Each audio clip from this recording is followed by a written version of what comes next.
reasons are tied into long-standing ideas that women particularly are taught, although I think it's fair to say so are boys, that talking about anything to do with kind of bodily functions is not nice, or indeed dirty, as one of the observers wrote. So there's that sense that these are just things that you don't talk about. So shame and embarrassment. It's obviously also about sex, because menstruation and menopause particularly are all linked to reproduction, and reproduction is linked to sex and sexuality, and moral social codes have governed what is and isn't appropriate to talk about in terms of sex and sexuality. And I would say that in some ways it's only really during my lifetime that sex has been something that's been openly discussed, that people have had sex education at school, or effective sex education at school. And actually, for much of the 20th century, sex education didn't exist. So there was a whole kind of raft of shame and fear and ignorance around sex, such that, and the mass observers in the 96 directive talk about this, a lot of them went into marriage with only the most basic understanding of human reproduction and lots of ignorance and superstition. So I think that's tied into the not talking about menopause, because it's about sex, but it's also about, maybe it's the end of sex. Obviously, we all know that's a myth, but there are those thoughts about if a woman is no longer menstruating, then she may not be a sexual being anymore. Blood. There are long-standing taboos about blood in lots of different cultures. And even now, the conversations about menstruation today are much more open. It's taught in schools, but we're still having discussions about period poverty and about young girls being unable to get suitable protection and products, about the cost, about a lot of issues. So taboos about blood are quite long-standing, and often they tie into specific religious and cultural ideas and assumptions. And again, it's a bodily product. It's not nice to talk about. So menopause and some of the associated symptoms and experiences that go with menopause and perimenopause and relate to blood make people uncomfortable. But there's also a sense that you shouldn't make a fuss. And particularly if you're a woman, you shouldn't make a fuss. And this is really interesting, and it comes up quite a few times in what the observers are writing about. Women were expected to be stoic, not draw attention to themselves.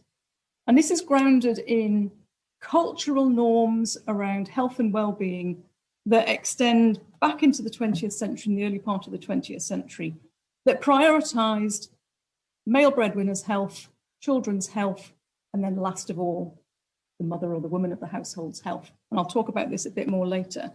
But as a result, there was a strong cultural norm for women to be expected to be stoic and to just put up with things. Last but not least, and again, I think there are more that could be on this list, but this is how far I've got so far, aging. So until the 20th century, when life expectancy started to increase kind of really enormously compared to previous centuries, especially for poorer women, menopause was something that happened in old age, which I would resist categorizing it as that now, because most menopausal women are probably going to live for at least another 30, if not longer, years post-menopause. But in some ways, because it was something that happened to women in old age, it's maybe not surprising that doctors tended to frame it as a kind of the harbinger of death. It was something that was going to happen at the end of life. So the training for doctors in the 19th century very much focused on menopause as being a kind of a period of decay. And a quote in one medical text on menopausal women included the lines, "What has she to expect?" Oh, it's not letting me do it.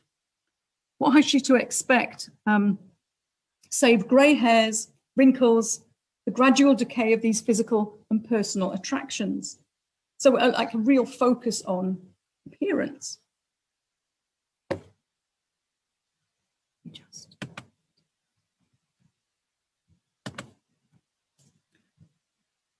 So what we're seeing here isn't really necessarily about menopause so much as it's about female aging, and about women's value being situated in their external appearance. And I think these are really key points. Menopause was associated with women being old, losing fertility. But for most of history, women's value to society has been predicated, wholly based often, on their reproductive and caring role. So once childbirthing and rearing was done, what was a woman's worth? What did it mean to be a woman if you could no longer produce children and the ones that you had no longer needed your care? And the kind of harsh response was, well, you didn't really have a purpose or a value anymore. Tied to that is the fact that women's external appearance, also linked to youth and fertility, was also the source of female value. Again, where did that leave women when they were no longer youthful in appearance? These are fundamental issues which I think are still pertinent, despite decades of feminism and huge improvements in other areas of women's lives. To some extent, these things, fertility and youth, the fundamental underpinning the societal attitudes and values that relate to women. So I think what we're seeing in the mass observers' comments is reflecting all of these things, cultural and social pressures around what's appropriate to talk about, shame about bodies and bodily fluids, often based on ignorance, embarrassment, partly caused by the lack of knowledge, but lack of opportunity for discussion and openness, and fear of aging, fear of loss of purpose, and fear of loss of value. So with all that going on, I don't think it's totally surprising that for many people, menopause was this horrible negative thing that you just want to avoid at all costs. And therefore, a lot of women basically just tried to ignore the fact that it was going to happen or it was happening. They felt unable to talk about it, even to their husbands, and they often suffered in silence, even if they were experiencing sometimes quite extreme physical or mental problems due to it. So I'm now going to have a look at some of the stereotypes and myths and fears about menopause that, despite the silence, still manage to circulate. There is something interesting going on that it's not talked about, and yet there are lots of myths and stereotypes about what menopause is. So a library assistant from Leeds described her experience of menopausal colleagues. And she said, "I used to work with two middle-aged women who, in addition to not getting on, were almost in daily competition to see who suffered the most from the menopause. They were stereotypes of menopausal women as seen on countless sitcoms. They would be constantly fanning themselves with bits of paper. One of them would be irritable and bad-tempered, the other tearful and agitated. And since that time, I've worked with numerous other middle-aged women and seen nowhere near the fuss. So I really think perhaps these two brought out the worst in each other." As an aside, I wish she'd named some of those sitcoms, because one of the things that I'm also looking for is examples in popular culture of menopausal women. And particularly, I can get quite a few relatively recent ones, but actually in the 70s and 80s. So if anybody's got any thoughts on popular culture, TV, novels, films, etc., then I'd be really interested to hear. But I think we can agree that she's kind of captured in this comment some of the stereotypes around menopausal women: bad temper, irritability, crying, and agitation. A different library assistant, what is it with libraries and menopausal women, this time from Birmingham in her late 20s, commented that working in the library since the age of 18 has exposed me to plenty of menopausal women. All of my experiences here have told me that menopausal women are mad. When a woman reaches the change, she goes all funny. HRT is a godsend. And again, here we have the idea that women go mad at menopause. And in fact, one of the drivers for my own interest in researching menopause was a memory from when I was a teenager and my mum came home from doing the shopping and in a throwaway remark said, "Oh, I saw that Sheila Jackson at the shops. She's gone all strange." And I said to her, "What? Why?" And she said, "Oh, it's the change." And that was it. She didn't say any more. And I didn't ask anymore because there was this sense that it was something that you didn't ask about. But it always stuck because I didn't really understand why she'd gone really strange at the change. So that idea that the menopause might affect a woman mentally can also be seen in younger women's views of what menopause might be like for them later on. A 39-year-old staff nurse from Southport wrote, I think menopause could make me suffer more from the depression which has blighted me for years. Similarly, a married housewife of the same age from Huntley noted, my main concern about my own menopause is that I might become over-emotional, irritable, or hard to live with. A data control clerk in Jersey remembered a colleague at work experiencing a hot sweat, and that a friend had told her that when her mother went through menopause, it was as if she had PMT for 5 years and was hell. A 47-year-old woman working in the NHS explained that she had no direct experience of menopause or menopausal women, but just heard stories about women who are difficult company because of irritability and mood swings, but I can't back it up. And I think her comment is useful in, it's suggesting that the silence isn't absolute because she's heard stories, but she doesn't have any evidence from her own experience, but the stories have circulated around these stereotypes of what being menopausal might be. Interestingly, loss of fertility wasn't mentioned very much by women at all, but of a few that did mention it, a 47-year-old from Solihull explained, it's now unlikely that I will conceive, and I suppose the menopause won't be very far off. I was leaving my life to chance to a large extent, but now I wish I'd taken more control instead of drifting along. Now I know there won't be children. I need to do something to give my life more purpose. And I think her comment is revealing in suggesting that she saw or she sees the main purpose of women's life as to be having children, which not everybody does.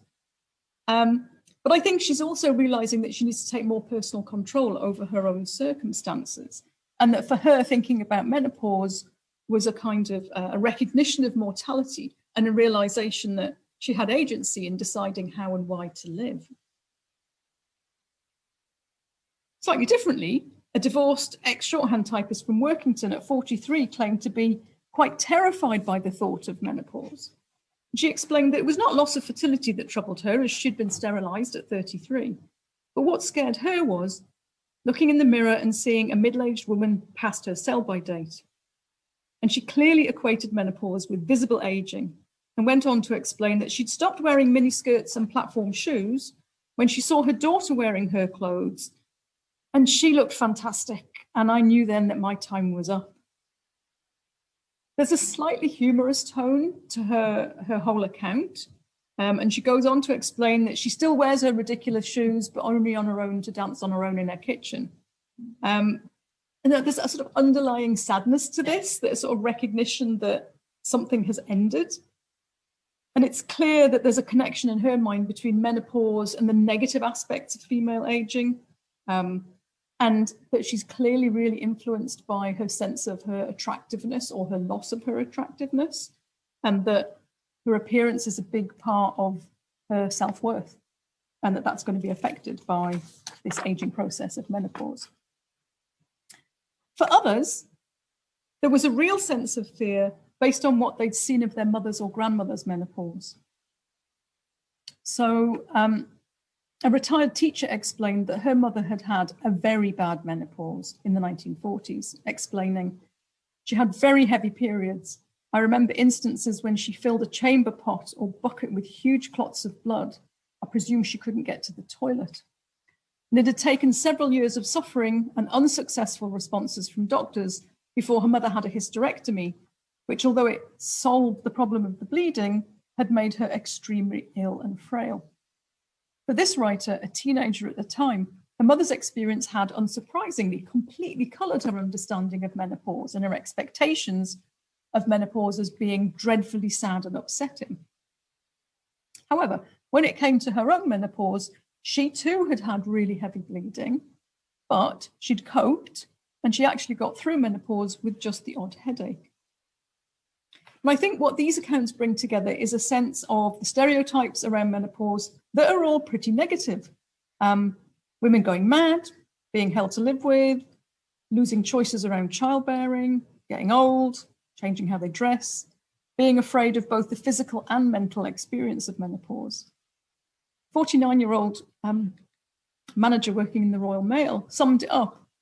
You read and hear so many bad things, like you need HRT or get depression, put on weight, etc., etc. And with such negative stereotypes abounding, Again, it's perhaps not surprising that many women over the last century have feared and dreaded the menopause, because where are the positive stereotypes in our culture? Really quite hard to find them. So I'm now going to look at what observers have said about their actual experience and understanding of menopause. Most commonly mentioned were hot flushes, which according to one woman from Burgess Hill were horrendous, while an ex-inspector of aeroengineering described her experience. And she said, "It was the sudden overwhelming hot flushes that enveloped your whole body and your face was as red as a beetroot. And it usually happened at the most inopportune time, such as when interviewing someone or talking to your boss, especially males. They were the times that I felt the most uncomfortable." Another woman complained similarly. "The main thing I experienced was hot flushes, mainly in my face, and I worked in a news agency, so it could be a little embarrassing." From their accounts, it's clear that on the one hand, it's about the physical discomfort of a hot flush, but it's also the embarrassment and the lack of control that was distressing for many women. To be visibly perspiring and obviously too hot was a source of embarrassment. And that might partly be about lack of bodily control, but it's also, I think, because such symptoms, sweating, being flushed, were often understood as unfeminine.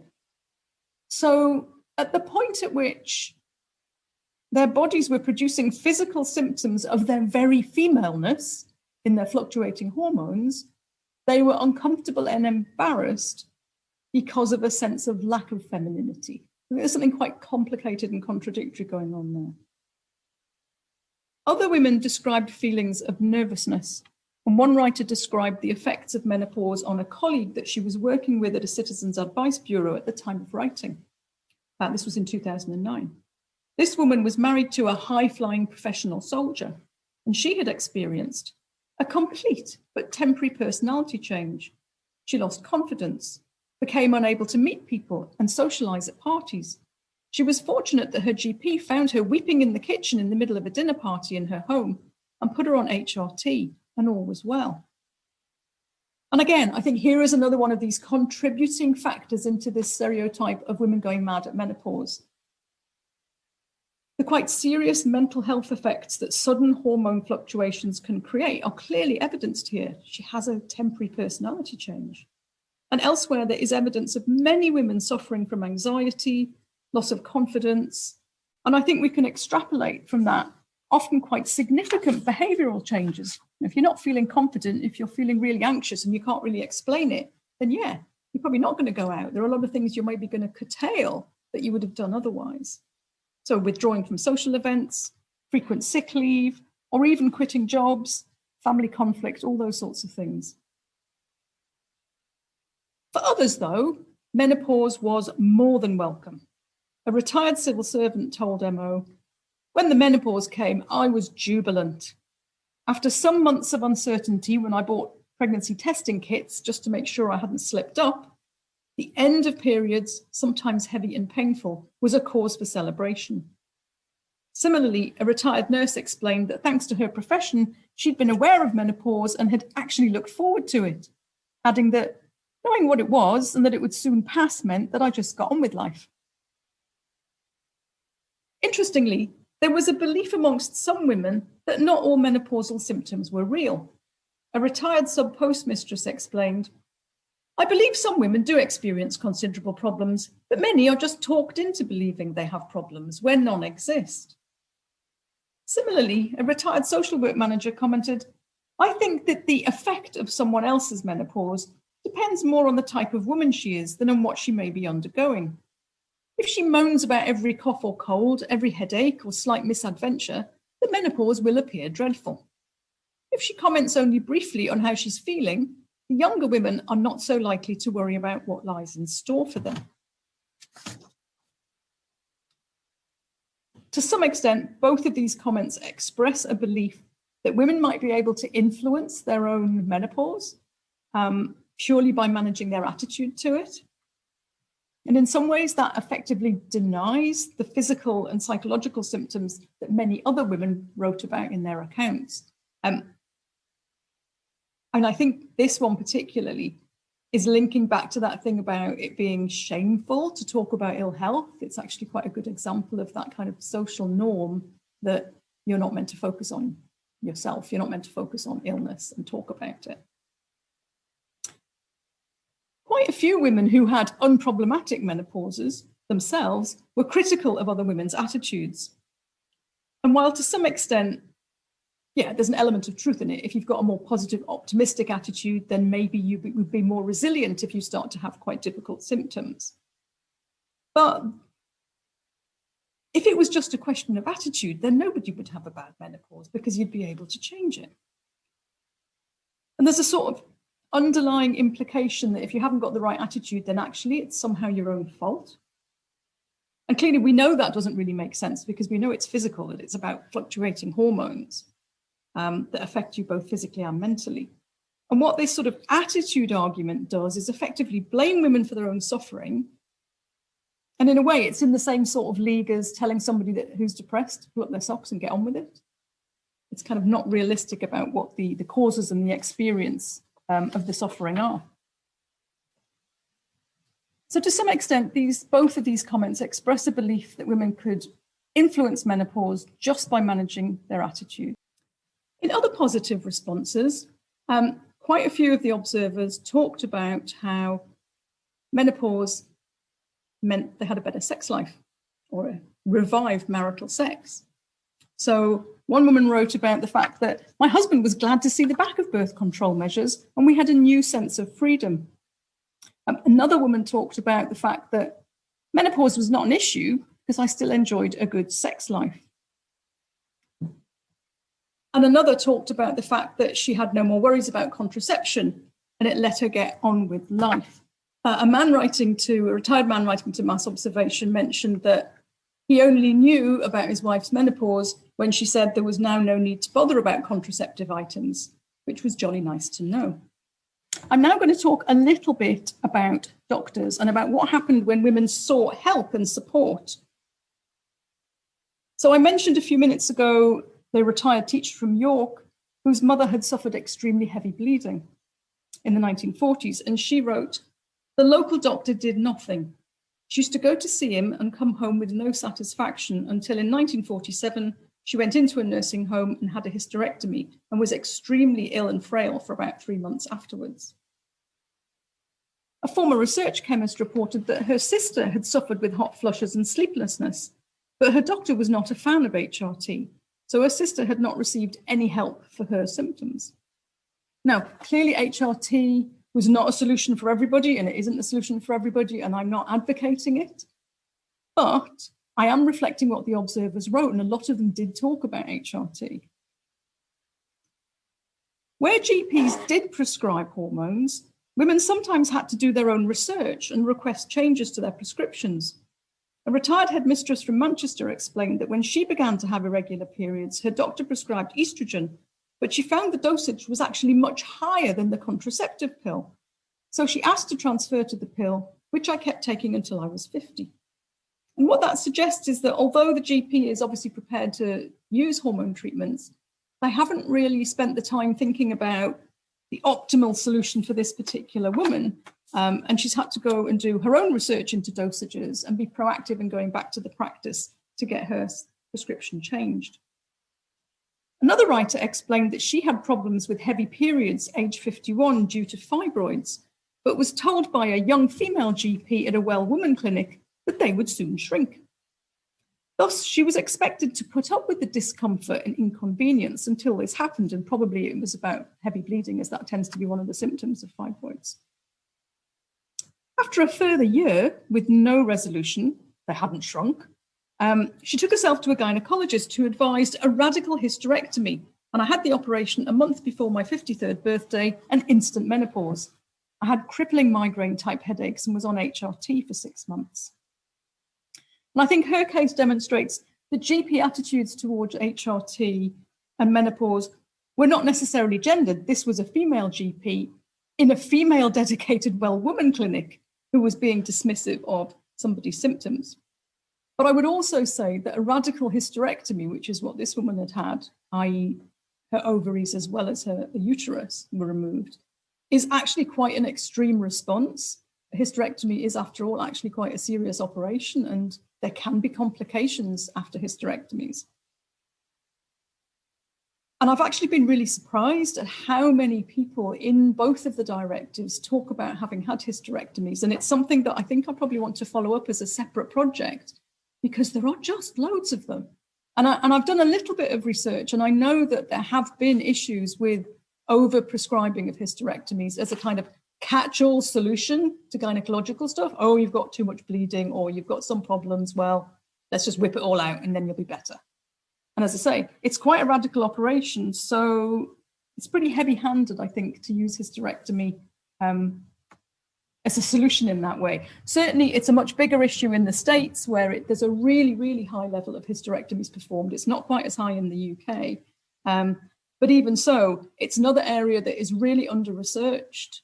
Germaine Greer talked about it in her book on menopause in the 90s, which was then revised and re-edited a few years ago. But it's still relatively high in terms of overall operations. And also not really talked about. It's another sort of side issue onto menopause. Anyway, the attitudes of GPs to HRT and other potential treatments could clearly play a significant role in whether a woman was able to gain relief from her symptoms or was left to cope and plough through as best she could. The 76-year-old from Eastbourne wrote that she developed heavy periods when she was nearly 57, commenting, "I remember at the time I had trouble. I mentioned to my doctor I was fed up and feeling very low. His reply was, 'Nothing lasts forever, you know.'" And whilst technically a doctor was right, nothing lasts forever, it does seem to me that that's quite a dismissive attitude towards her problems. After all, she had gone to him because she hadn't managed to find a solution herself. So we can assume that she had been suffering for quite a while. She'd gone to him to seek help, and his attitude seems a bit dismissive. She did, however, go on to say that he did refer her to a gynecologist, so I'm kind of going to let him off slightly with not being totally dismissive, but he was probably going to suggest she had a hysterectomy. Freelance counsellor from North Lancashire explained to MO that she'd had an early menopause, and her doctor agreed that I could try HRT. But she was somewhat dismayed to realise that that meant that she would continue to have periods. But she went on to write, "Fortunately, I was working at a well women's centre and I had access to a lot of information about HRT, and so knew there was a pill, Livanol, which didn't bring on bleeding. What a relief. I now take it for several months, then have a few months off it and don't have to buy sanitary towels again." And I think it's interesting because, again, it's suggesting the GP is okay about prescribing hormones, but they're not being very effective in terms of which hormones, in what formulations they're prescribing. She's actually had to draw on a whole other set of resources and information in order to then go back to the GP and say, "Hey, can I have this instead? Because this will mean I don't have to bleed." So again, lack of education for GPs, I think, is a big part of the problem here. And there are lots of reasons for that, which I probably don't have time to go into. But they relate to the training that doctors, particularly GPs, do get, or indeed, in most cases, don't get. But also gendered assumptions about women's health, which I'm going to touch on in a minute. And clearly also something that I think is a clear sexist dearth of research into menopause. The research just hasn't really been done. And when research isn't done, the findings then don't find their way out into the medical community. So it's been something that hasn't really been raised in the wider medical community. Overall, where GPs were uninformed, unwilling to prescribe HRT, or offered menopausal women antidepressants, I haven't used any quotes from women who had this, but it's a dead common experience both in the past and contemporaneously, that often the first thing that doctors will offer menopausal women is an antidepressant. Where they did that, or didn't, in the case of HRT, then it could mean years of suffering, often quite distressing physical symptoms or indeed mental symptoms that could go on for quite a long time and have a significant impact on women's well-being. Now I'm going to think a little bit about men and the menopause. What did men say and think about menopause? 43-year-old police officer, male police officer, began his response to mass observation with, "Oh God, what an awful subject." And he went on to supply a joke about menopause, which I'm not going to repeat. And he repeated many of the stereotypes about masculinized women. And he was clearly really uncomfortable writing about it at all. I mean, I'll give him credit that he did go on and write a few pages, but there was an underlying sense that he was really uncomfortable and he was using slightly tasteless humor to kind of get through providing a response. A widower in Felixstowe wrote, "It may be a subject of general discussion between men and women, but not in my case." And he went on to explain, "Of course, I experienced the time when my wife had that experience, but we did not really discuss it." Similarly, a retired civil servant of 90 explained, "You're asking what I know about the menopause and do I think it matters? And I have to confess my ignorance as it wasn't a subject of conversation. And my only thoughts were that it must be a joy to finish with it." Several of the male respondents to mass observation reported that their wives had said little, if anything, about menopause. A retired firefighter reported, "My wife mentioned it once, I guess, about the time she felt she was beginning to change. Very quietly, she said how her body would change. Hair thinning, loss of libido was mentioned. The subject has never been spoken of since."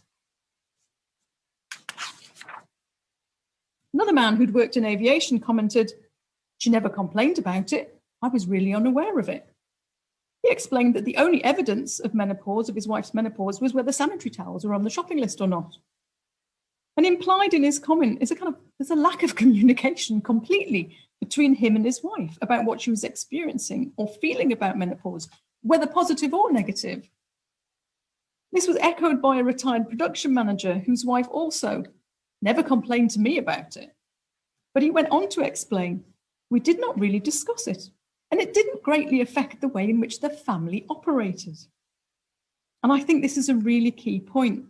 His emphasis is on whether something experienced by his wife affected the family or not. It's not about whether it affected her, it's did it have a knock-on effect on the rest of the family? And if it didn't, then he didn't pay any attention to it.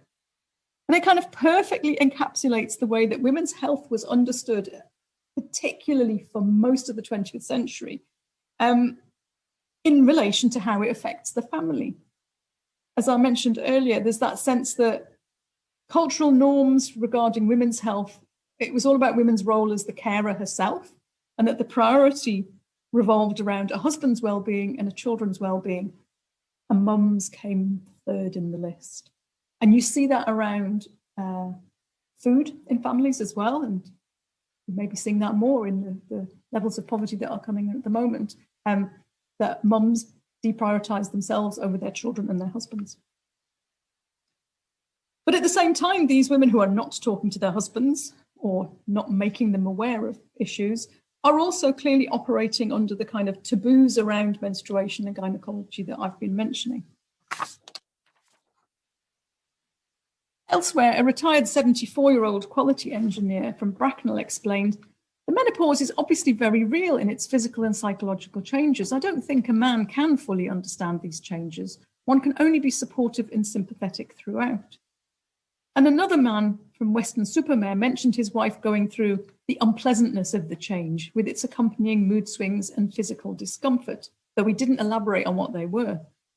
And he went on to remark that his daughter was now ploughing through it too, suggesting that he saw menopause or perimenopause as a disagreeable and difficult time for women, something to be struggled through. And it's notable then that with very few exceptions, I quoted one of them earlier, almost none of the women talk about the issue of fertility, but loads of the men do. Retired music teacher wrote, "I think menopause, it can be of great matter to women. They lose an ability, i.e. to have children, which can be devastating." Another man wrote that while some women might experience relief that the monthly curse has stopped, they might also feel that they were no longer a complete woman and now barren. And I think the language there is really interesting. A retired production manager explained, "I'm sure the menopause is a matter of great import to women in that it signals an end to the possibility of childbearing." Now, he elaborated further, noting that it must be significant for those who, for career prospects, have continuously postponed the intention to have children, until the time on the biological clock has run out. Very sad that must be. Implied in his apparent sympathy is a criticism of women who had not fulfilled their biological destiny through motherhood. Despite the assumptions of the male writers and the cultural norms of the time, not all women necessarily wanted to have children. Although, to be fair, for that generation, it probably was the dominant norm. But it clearly informed the way that men thought about and understood the implications of menopause. So I've mentioned cultural norms a couple of times around women's health, and some of the mass observers themselves picked up on this and commented about generational differences around health and privacy. For example, an 82-year-old divorcee working as a receptionist suggested that when she reached the menopause in 1977, ideas about midlife were not discussed in the way they are now.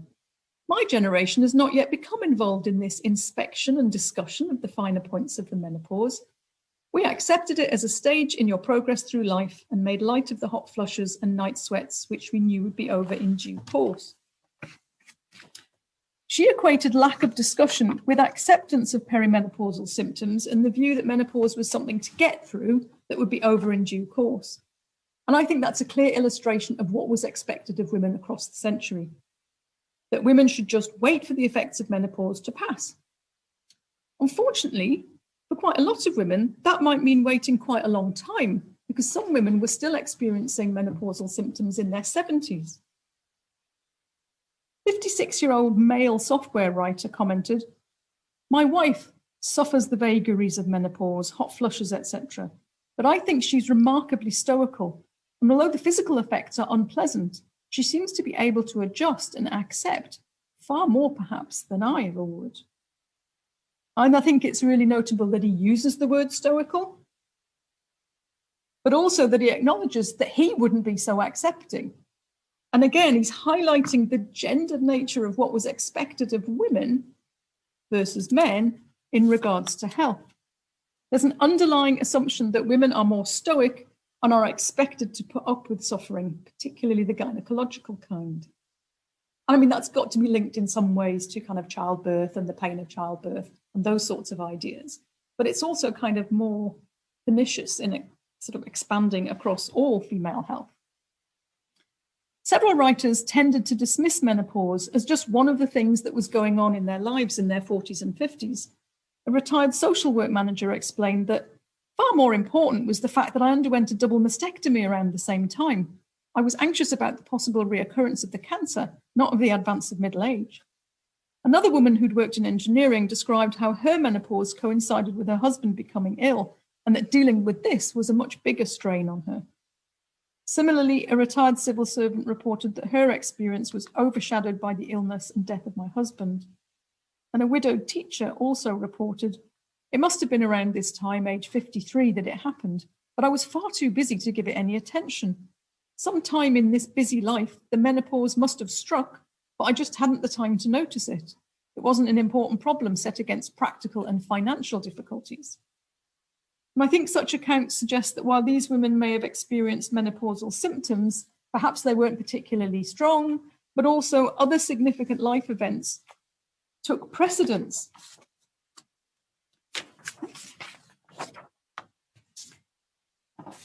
The magnitude of suffering from cancer or caring for a dying spouse, or the busyness of a midlife career or financial difficulties effectively relegated any menopausal troubles, and to some extent expunged them from memory. And I have got examples, particularly in the 2009 directive, of women just saying, "I just really can't remember."